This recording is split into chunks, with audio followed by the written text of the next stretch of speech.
जानिए जब ही जीव जग जागा, जब सब विषय विलास वैरागा।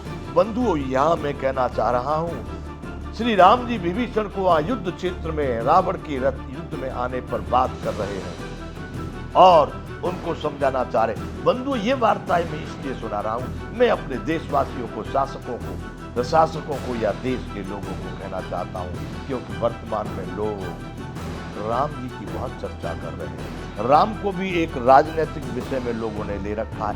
रखो, अरे राम को सब जगह रखो, बहुत अच्छी बात है, लेकिन केवल राम का उपयोग मत करो, राम के आचरण को अपने में लो।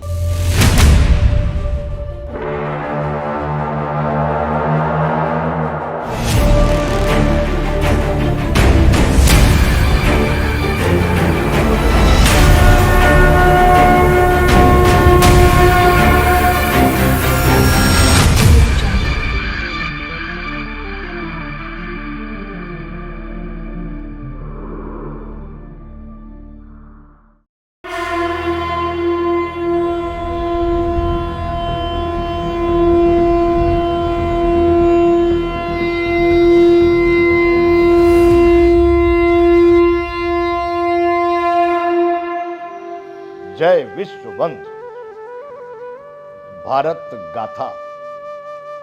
बंधुओं, हम चिंतन भारत की वर्तमान स्थिति, वर्तमान क्रियाकलाप, वर्तमान भारत के दैनिक आचरण का कर रहे हैं। उसमें हम चिंतन कर रहे थे, एक बात आ गई थी अस्त्र शस्त्रों की। अस्त्र शस्त्रों से कुछ श्रेष्ठ होता है तो रावण जो है बहुत बलवान था, बड़ा अस्त्र शस्त्रधारी था, उसका प्रसंग आ गया। हम उसमें आपको एक श्री रामचरितमानस का, जो गोस्वामी जी तुलसीदास विरचित है, उसका एक प्रसंग सुना रहे हैं कि रावण का भाई जब विभीषण राम जी की शरण में रहता है, युद्ध क्षेत्र में जब गए हैं और रावण वहां रथ में बैठ करके आ रहा है, अस्त्र शस्त्र और सेना से सुसज्जित होकर,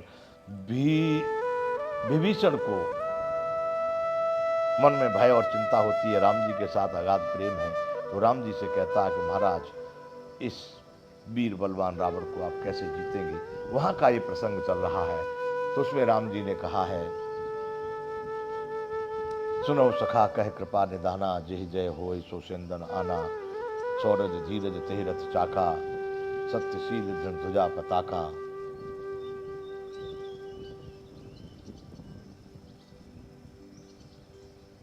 अब आगे कह रहे थे, बल विवेक दम परहित गोरे, क्षमा कृपा समता रज जोरे, ईश भजन सारथी सुजाना।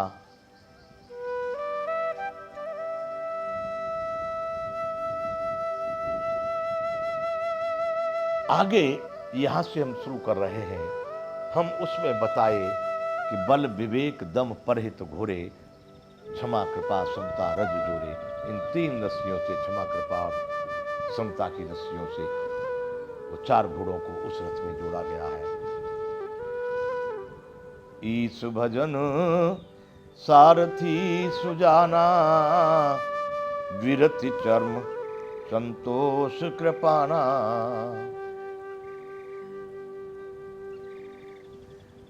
विभीषण से श्री राम कह रहे हैं, हे बंधु, हे मित्र, हे सखा, उस रथ में, विजय रथ में ईश्वर का भजन, यानी परमात्मा को सतत भजने का मतलब, धाने का मतलब सतत अपने साथ में समझना। वह सब कुछ करता धरता है,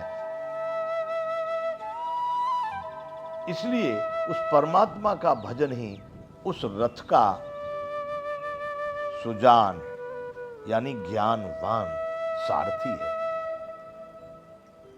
ईश भजन सारथी सुजाना, विरति चर्म संतोष कृपाना।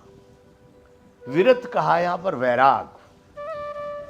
बंधुओं, याद रखना, ये संसार की जितनी भी वस्तु है, पद पदार्थ, जितना कुछ आप देख रहे हैं, जिसमें आप, मतलब मैं सीधी भाषा में कहूं तो, जिस प्रपंच में आप फंसे हुए हैं। ये एक प्रपंच है, ये सब प्रपंच ही है जिसमें आपका अटैचमेंट, लगाव, संग, आसक्ति जिसमें भी है, कुछ भी आप ये समझिए ठीक है, आवश्यकता के अनुसार आप इसका उपभोग कर सकते हैं, लेकिन इसमें घुस जाना, इसी का चिंतन करना, इसी में लगे रहना, ये सभी नश्वर है और यही रह जाएगा। आप जाएंगे, जरूर जाएंगे।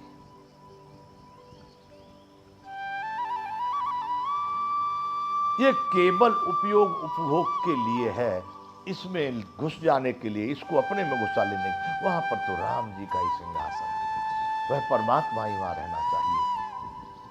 तो बंधु, राम जी कह रहे हैं, हे सखा, उस रथ का, ईश्वर का भजन वही सारथी है, ज्ञानवान सारथी, सुजान सारथी, और वीरत चर्म, चर्म कहते हैं ढाल, वहां चर्म शब्द दिया गया ढाल के लिए। वीरत यानी वैराग। इन सभी वस्तुओं को केवल उपयोग करके भूल ही जाने का मतलब, इसमें कोई भी एक क्षण भर के लिए भी उपयोग किया, उतनी देर के लिए किया, उसमें भी अटैचमेंट नहीं, उसमें कोई लगाव नहीं, तो इस सब से वैराग। इन सबको रामचरितमानस में गोस्वामी जी ने बड़े अच्छे ढंग से कई कई जगह पर इसको समझाया गया है। जीव यानी जीने वाला, आप, मैं, ये संपूर्ण संसार के मानव, उनको जीव कहा गया, जीने वाला। वहीं गोस्वामी जी ने फिर एक बार इस वैराग के विषय में कहा है, जानिए जब ही जीव जग जागा। देखिए कितनी बढ़िया बात कही है। उस समय आप समझ लेना कि संसार में जीव यानी जीने वाला ये मानव, ये प्राणी अब जग चुका है। जानिए जब ही जीव जग जागा, कब? जब सब विषय विलास विरागा।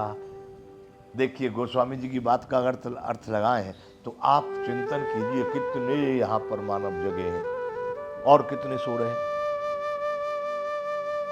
उन्होंने कहा है, जानिए जब ही जीव जग जागा। इस संसार में जीव जगा हुआ तब समझना जब सभी विषय, ये सभी विषय हैं बंधुओं, आंख का विषय रूप, त्वचा का स्पर्श, नाक का गंध, कान का शब्द, रसना का रस, ये विषय हैं और इसमें विलास, इसी में रमण करते रहना।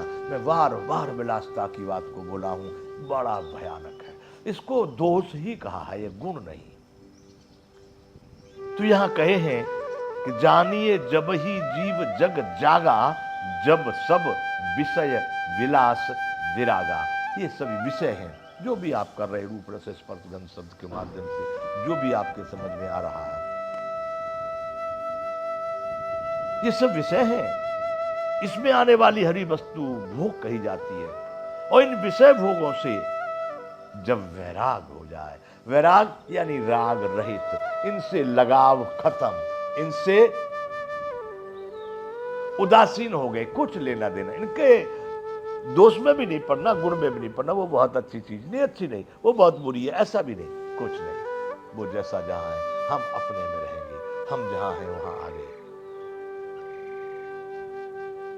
जानिए जब ही जीव जग जागा, जब सब विषय विलास वैरागा। बंधुओं, यहां मैं कहना चाह रहा हूं, श्री राम जी विभीषण को वहां युद्ध क्षेत्र में रावण के रथ युद्ध में आने पर बात कर रहे हैं और उनको समझाना चाह रहे। बंधु, ये वार्ताएं मैं इसलिए सुना रहा हूं, मैं अपने देशवासियों को, शासकों को, प्रशासकों को या देश के लोगों को कहना चाहता हूं, क्योंकि वर्तमान में लोग राम जी की बहुत चर्चा कर रहे हैं।